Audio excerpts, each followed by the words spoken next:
Yo guys, Sam here, and today we have some really exciting news for the iPhone 15. Something I've been frustrated with on the 14, Apple is going to be fixing it next year, and we have some big updates about the iPad Pros and the iPad Mini as well, so stay tuned for that. But let's start off with the iPhone 15. So it's basically 2023 at the time of recording this video, which means the iPhone 15 is actually coming out later this year. Just about 9 months from now, we'll have it in our hands, and this incredible unboxing animation was done by my boy Concept Central, who does amazing work. Please give him a follow down below. In the last video, we went over the big stuff for the iPhone 15, like USB-C, the new periscope zoom camera, as well as dynamic island expanding to the lower end models as well. But something we didn't talk about was battery life, and we got our first credible report talking about how that could change on the iPhone 15 just recently. The company that makes Apple's chips for the iPhone is TSMC, and they recently put out a major announcement saying that they began mass production of their updated 3 nanometer technology. Current chips like the A16 chip in the iPhone 14 Pro is based on 5 nanometer technology. Let me explain what that means and why it matters. Basically, the entire chip industry has been focused for years now on making chips the physical size smaller and smaller, because when you take up less space, you have more room for other things, but most importantly, you can actually get better efficiency and more power as well. Which means that when Apple adopts the 3 nanometer technology for the new A17 chip in the iPhone 15 Pros, it's going to have less of a power draw, even though it's going to be more powerful, which in turn could increase battery life. And that's the through line, because I don't know if you guys have spent some time with the iPhone 14 Pro. I've been using this since launch day, and while I love it so much, man, the battery is as mid as it has ever been. And it made me realize that Apple's been following a cycle for years that this rumor fits into. The 14, for example, has the same or worse battery life than the 13 Pro, but the 13 Pro had better battery life than the 12. The 12 had the same, if not worse, battery life than the 11, but the 11s had way better battery life than the iPhone 10. In other words, they've been doing a little bit of tick-tocking, all right? You've heard this phrase probably before, the tick/talk cycle. The tick would be a major battery life upgrade or jump forward, and the talk would be, well, pretty much nothing, the same as the year before. So everything about this makes sense. I believe it 100%, and I'm ready for the battery life, because I loved the dynamic island on the 14 Pro.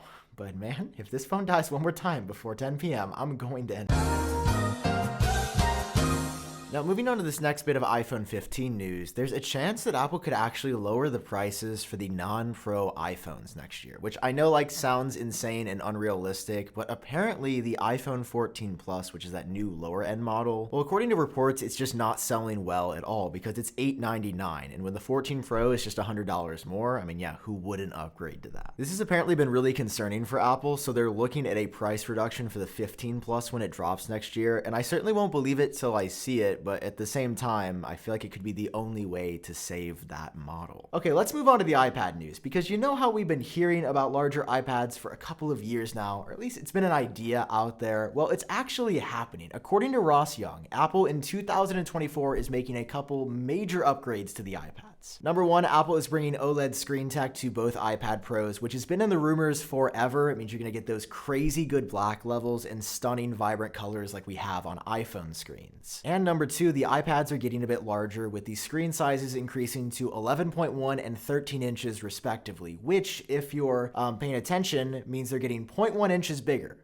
Now, for some of us out here, those are big numbers, all right? That's Hall of Fame. 0.1 of an increase? What I would pay for that. Yeah, but in iPad land, that just doesn't make any sense considering that they're already 11 and 12.9 inches. Like, why would Apple increase them 0.1 inches? Who would actually notice or get any enjoyment out of that? Again, other than me. I mean, we're talking about the iPad. Now, all joking aside, the only reason I'm talking about this is because it comes from display analyst Ross Young, who has literally never been wrong on this information before. He is the best well-connected display person in the universe. Like, he would know about this. The takeaway here is that OLED is finally coming, and that is going to make the screens on the iPad just nuts. Like, we have mini LED on the 12.9 inch right now, but OLED, that's the move. That's what we've wanted all along. I don't know why Apple's taken forever. What they can take a while on, what they can just push to the side and never update again, is the iPad mini, dude. Listen, this device needs to go, all right? It's bad software. I'm gonna make a whole video talking about why I don't like it, because people don't get it. I just do not enjoy this device. It does not make sense at $500. So I was shocked when Guomin Shi put out a report that Apple plans to update the iPad mini with a new model sometime in late 2023 or the first half of 2024. And I was almost mad. I was so close. I almost got upset about this until I saw that the only upgrade is going to be a faster chip on the inside. And if there's one thing no one one has ever complained about or had any issue with the iPad mini, I can tell you it's not the chip on the inside. And that part just really makes me smile because I can already picture little old John Prosser lining up days in advance at the Apple store, spending the night weathering the storm to be the only person in line because everyone else with more than 2.5 brain cells realizes that the iPad mini sucks. I've got a whole video coming out about why I feel that way because a lot of people don't know, and I'm gonna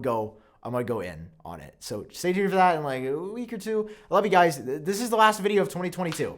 God, how did we make it this far? Another year of Apple rumors. Hey, I'm gonna be straight up with you guys. You're the best.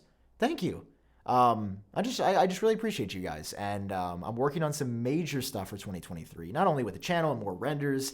I've got a banger video coming in a couple days with a bunch of. I'm so excited. I love you guys. I don't want to ramble. Anyway, this is the latest Apple news. Have a great new year. I just wanted to put this at the end. Okay, love you guys. Sam Collier. I'll see you in the next one. Peace.